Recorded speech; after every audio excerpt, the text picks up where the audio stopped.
शाहिद अली हसरत हाजिर है एक और मालूमाती वीडियो के साथ। पिछली वीडियो में हमने मादनी तग़ज़िया या मिनरल न्यूट्रिशन के बारे में बहस की थी और 17 एसेंशियल एलिमेंट्स पर बात की थी।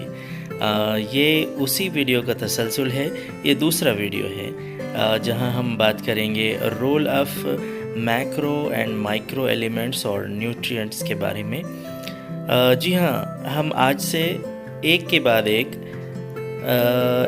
एलिमेंट्स को लेकर बात करेंगे और हम डिस्कस करेंगे कि किस तरह ये इंजज़ाब या अब्ज़ॉर्ब किए जाते हैं और ये एलिमेंट्स क्यों पौधों की अहम ज़रूरत है। जी हाँ, और साथ ही साथ इन एलिमेंट्स की डिफिशियंसी सिम्टम्स के बारे में भी बात करेंगे कि अगर ये कम मक़दार में मैसर हों या गैर मौजूद हों तो पौधे पर इसके क्या असरात होते हैं।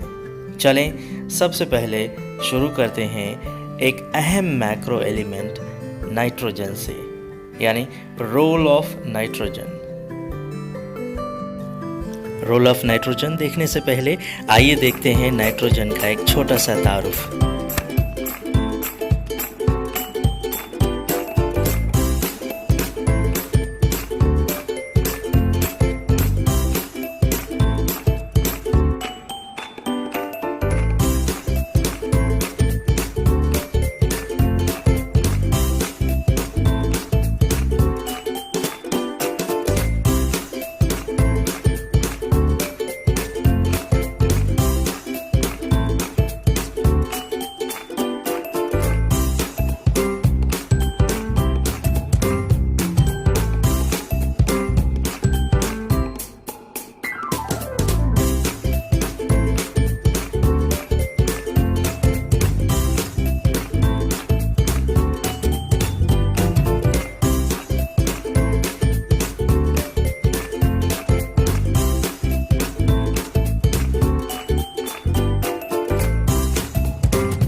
जी हाँ, नाइट्रोजन ही वो वाहिद एलिमेंट या उनसर है जिसकी पौधे को मैक्रो क्वांटिटी में या ज़्यादा मक़दार में ज़रूरत होती है। मैं अज़राह मिज़ा एक जुमला कहता हूँ कि पौधे को अपनी जनरेशन को चलाने के लिए नाइट्रोजन की ज़रूरत होती है।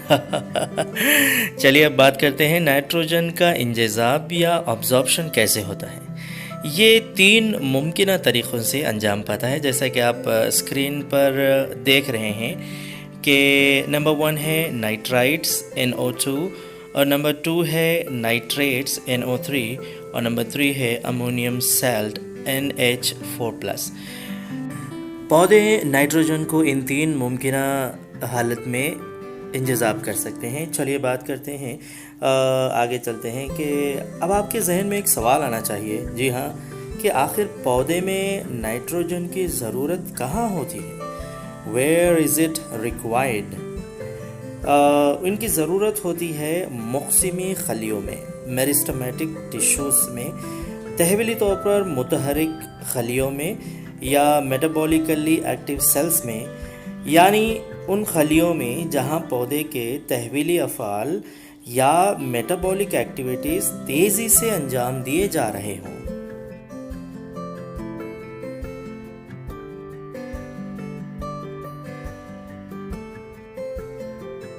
चलिए अब हम बात करते हैं role and function of nitrogen की, या नाइट्रोजन का किरदार और अफ़ाल। जैसा कि आपको स्क्रीन पर नज़र आ रहा है तो रोल नंबर 1 ये है कि नाइट्रोजन एक अहम जुज़ है अमीनो एसिड्स का। याद रखें, तो ये अमीनो एसिड सिंथेसिस के लिए भी ज़रूरी होता है क्योंकि प्रोटीन अमीनो एसिड से ही बने हुए होते हैं। इस बिना पर हम ये कह सकते हैं कि नाइट्रोजन प्रोटीन सिंथेसिस या प्रोटीन की तैयारी या तरकीब या तालीफ़ के लिए ज़रूरी है। اگر ہم اس کے افعال جان جائیں گے تو اس کی غیر موجودگی میں ہونے والے ڈیفیشینسی سمٹمز کو بھی بہت آسانی سے پہچان پائیں گے. اور رول نمبر 2 جہاں پہ نیچے دیکھیے کہ یہ ATP ایڈینوسین ٹرائی فاسفیٹ کی تالیف کے لیے بھی ضروری ہے. یہ ATP نائٹروجن پر مبنی ہوتے ہیں اور جو نائٹروجن بیز ہوتے ہیں تو لازمی طور پر انہیں نائٹروجن کی ضرورت ہوتی ہے. اور رول نمبر 3 دیکھیے یہاں پر تیسرا کردار، یہ نیوکلک ایسڈ سنتھیسس کے لیے بھی ضروری ہے. اب نیوکلک ایسڈ کیا ہے؟ نیوکلک ایسڈ DNA اور RNA ہے، کیونکہ نیوکلیوٹائڈز سے بنے ہوتے ہیں. DNA اور RNA نیوکلیوٹائڈ سے بنے ہوتے ہیں.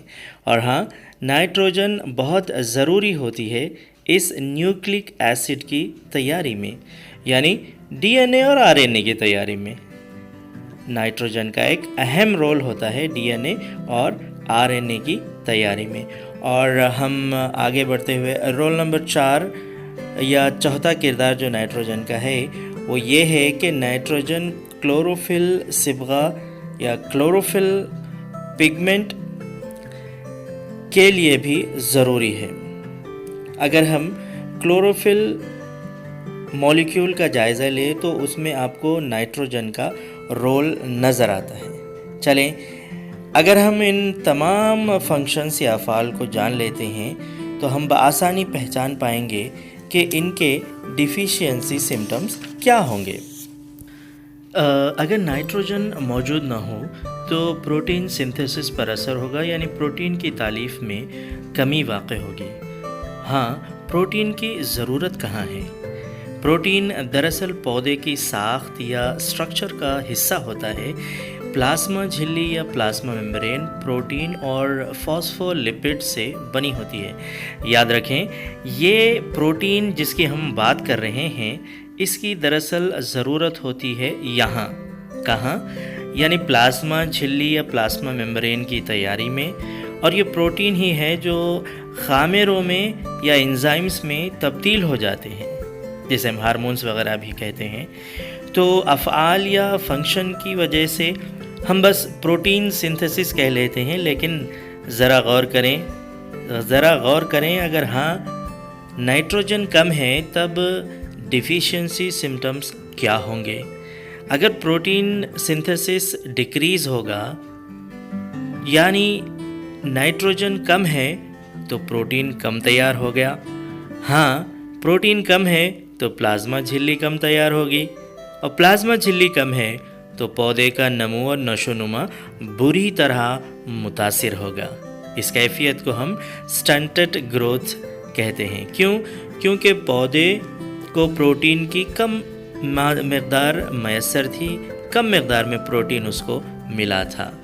یعنی ہم remember one thing, less nitrogen leads to less protein leads to less cell division and less cell division leads to stunted growth. جیسا کہ میں نے کہا تھا کہ پروٹین انزائمز یا ہارمونز میں تبدیل ہو سکتے ہیں، تو اگر انزائمز، خامیرے اور ہارمونز کم ہوں گے تو لازمی بات ہے تحویلی افعال بھی متاثر ہوں گے، ان میں بھی کمی واقع ہوگی، جسے ہم کیٹابولک اور اینابولک پروسیس بھی کہتے ہیں. تو یہ سلو ڈاؤن ہو جائے گا. نتیجہ کیا ہوگا؟ وہی سٹنٹڈ گروتھ. اگلا پوائنٹ جو ہے وہ ہے ATP کی تالیف. اگر ہم بات کریں ATP کی تالیف کی، یعنی نائٹروجن کم ہوگی تو ATP پروڈکشن بھی کم ہوگا، اور اگر ATP کم ہوگا تو تمام متحرک افعال، جسے ہم ایکٹیو پروسیسز بھی کہتے ہیں، کی رفتار دھیمی پڑ جائے گی. کیونکہ تمام ایکٹیو پروسیسز کے لیے ATP پر انحصار کرتا ہے پودا. یعنی یوں سمجھ لیں کہ پیٹرول کے بغیر موٹر گاڑی آگے نہیں بڑھ سکتی. بالکل اسی طرح ATP کے بغیر پودے کی بھی ایکٹیو پروسیسز کی گاڑی آگے نہیں بڑھ سکتی. اور اگر نائٹروجن کم ہوگی تو نو DNA نو RNA. یاد رکھیں، سیل ڈویژن کے لیے اور प्लांट ग्रोथ के लिए डीएनए का दोहरा होना या रेप्लिकेट होना ज़रूरी है, डीएनए की तादाद में इजाफ़ा होना ज़रूरी है। यानी नई प्लाज्मा झिल्ली या न्यू मेम्ब्रेन का बनना ज़रूरी है। और अगर डीएनए नहीं होगा और अगर आरएनए नहीं होगा तो पौधा स्टंटेड ग्रोथ या गैर कामिल नमो का इजहार करेगा। इस तस्वीर में देखिए, अगर नाइट्रोजन कम हो या गैर मौजूद हो तब क्लोरोफिल की तैयारी भी कम होगी और क्लोरोफिल ख़त्म हो जाएगा। इस कैफियत को क्लोरोसिस कहते हैं, यानी सब्ज़ रंग ख़त्म हो जाना। इस तस्वीर में आपके बाएं जानिब जो एक छोटा पौधा है वो बिल्कुल उसमें सब्ज़ रंग नज़र नहीं आ रहा है। आमतौर पे इस कैफियत को पुराने या उम्र रसीदा पत्तों में देखा जा सकता है। यानी अगर क्लोरोफिल की कमी हो रही हो तो आपको सबसे पहले पुराने या उम्र रसीदा पत्तों में अलामात नज़र आना शुरू हो जाएंगी।